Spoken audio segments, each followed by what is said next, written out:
This is group 44 of our class, and today we are presenting on information security, forensic auditing, and criminal laws against offenders.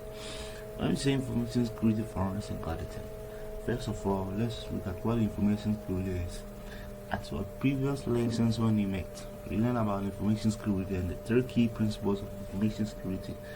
Then we got to know that information security is the process of protecting our information from criminal offenders. And today, and then we got to know the three key principles of information security.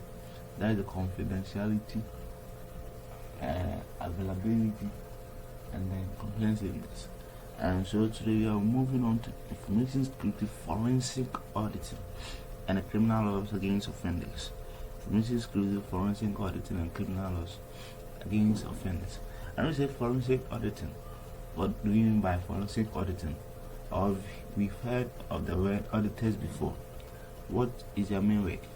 When we say forensic auditing, it means that we are providing and proving evidence or looking into research, collecting and processing a document that will be sued by the court law.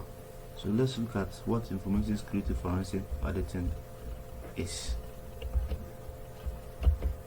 When we say information security forensic auditing, is the process of collecting, preserving, and analyzing and presenting digital evidence in a manner that is legally acceptable in a court of law.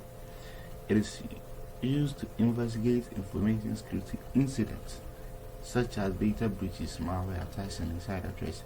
So it means that it is collecting and preserving, analyzing, and presenting digital evidence.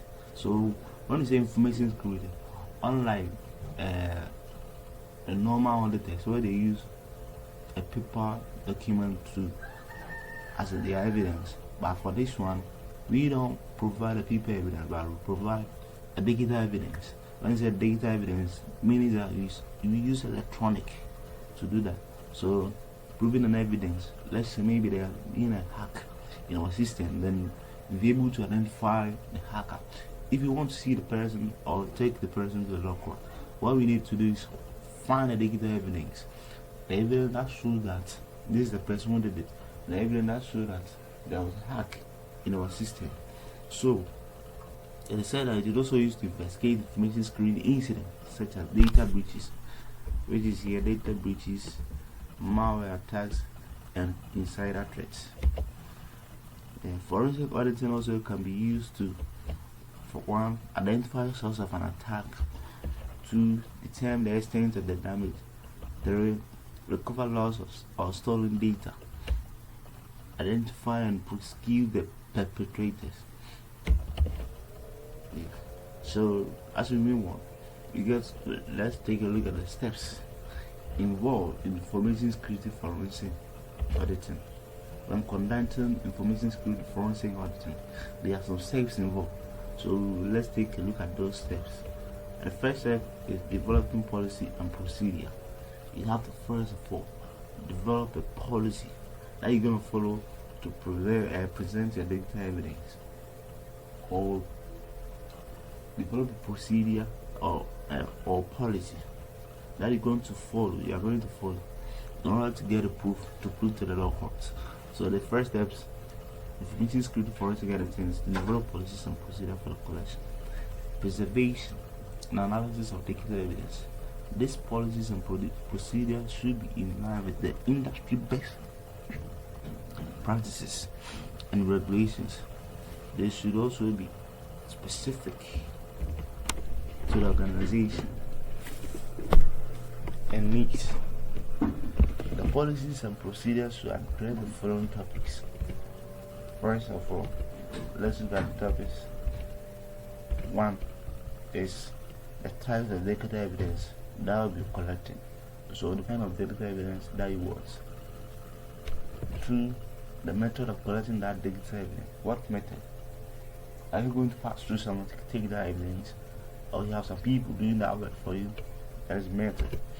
The procedure for presenting digital evidence. The digital evidence. What procedure are you going to preserve that digital evidence? So in the development of the policy and the procedure, you need to do that. There is the procedure for analyzing data evidence. Procedure for analyzing data evidence. 4. The procedures for documenting the investigation. Procedure for documenting the investigation. Let's move on to the second steps. The second steps says assess the evidence. You need to assess the evidence that you want. First, you need to take a look at the evidence to make sure there's a valid document. So, it is to identify and assess the data evidence that is relevant to the investigation. The auditor, you need to determine the type of evidence that is available, the location of the evidence, the potential impact of the evidence on the investigation. So you should know the evidence that will be so available to you, the location of the evidence, and the potential impact of that evidence. Potential impact of that evidence. And in assessing the evidence, the auditor can use a variety of techniques to assess the evidence, such as reviewing the system logs, examining network traffic, interviewing employees, searching for relevant information, searching for keywords. Let's move on to the third one, which is acquiring the evidence. After you have assessed the evidence, you need to acquire the evidence. This is where the auditor will need to use the appropriate tools and techniques to acquire the evidence. They will need to take steps to prevent the evidence from being altered, making changes. There will be no change that will be making the evidence by anyone, maybe by yourself as you wish, and then or destroyed. So there's a variety of techniques that you can use to acquire those evidence. And the first one is imaging hard drives, capturing network traffic, collecting system logs, preserving memory. Let's look at the fourth one. After you have acquired the evidence, you need to examine the evidence. Take a good look at the evidence, whether the evidence is valid. Evidence is valid, and it's not just a mere evidence, but a valid evidence. The fourth step was the fourth step of information security is to examine the evidence and relevant information. The auditor will use a variety of techniques to examine the evidence. So let's look at the techniques: file carving, data recovery, network analysis, malware and analysis, expert review. So these are the techniques that we use to examine the evidence. Let's move on to the last one, what is the fifth step? Documenting and reporting.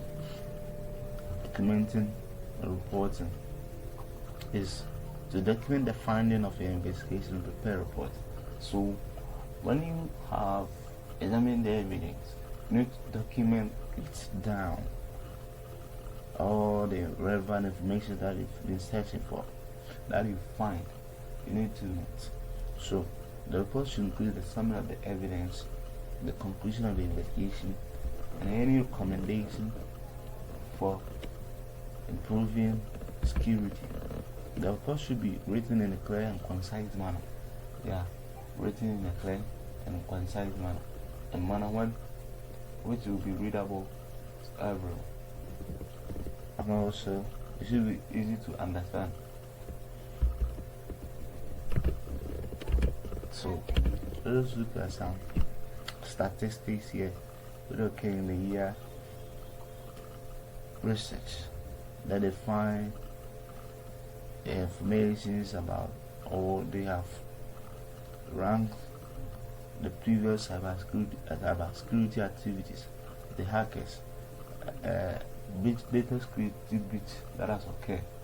So the first one is, after the research, they found that 38% was severe security misconfigurations, 30% was cross-site scripting, 8% was authentications and sessions, 10% was sensitive data exposure, and 11% was breaking access control. Now, there are some data protection laws in the world. So let's look at some of them, few of them.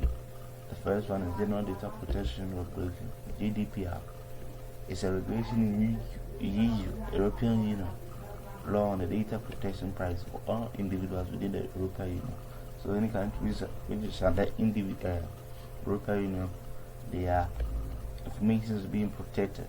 Every individual in that country, their personal data, and to simplify the regulatory environment for international business by unifying the regulation within the EU, and also it applies to organizations that possess the personal data of individuals in the EU, regardless of where the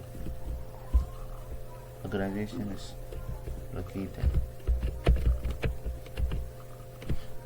The GDPR, which is Data Protection Regulation, set out a number of requirements for organizations that protect personal data, including obtaining consent from individuals before collecting their personal data.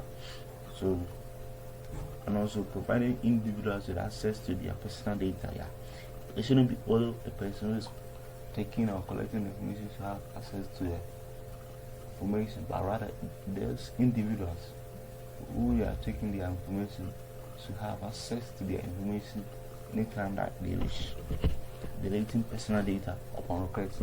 So if an individual requests that you delete his or her personal data, you need to do so for that person, and then reporting data people to the data protection authorities.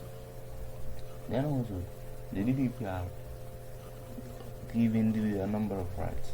So some of the rights to access the personal data, right to collect their personal data, right to delete their personal data, the right to update the processing of the personal data.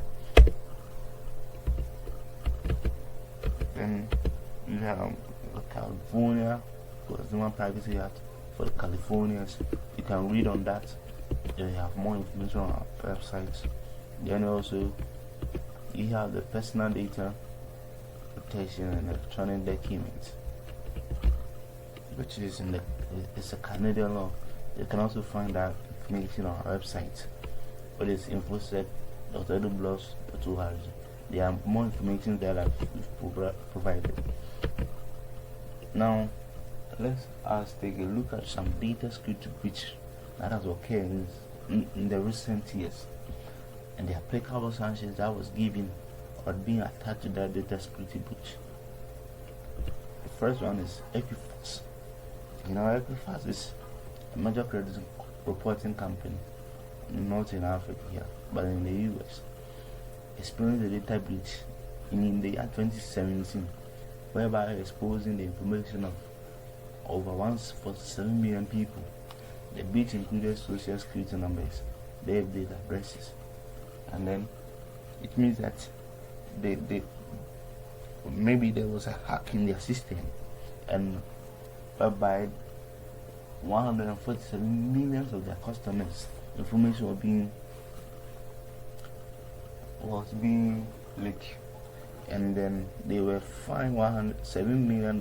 Wow, they were fined $7 million by the U.S. Consumer Financial Protection Bureau, and $575 million by the Federal Trade Commission, which is $1.2 billion.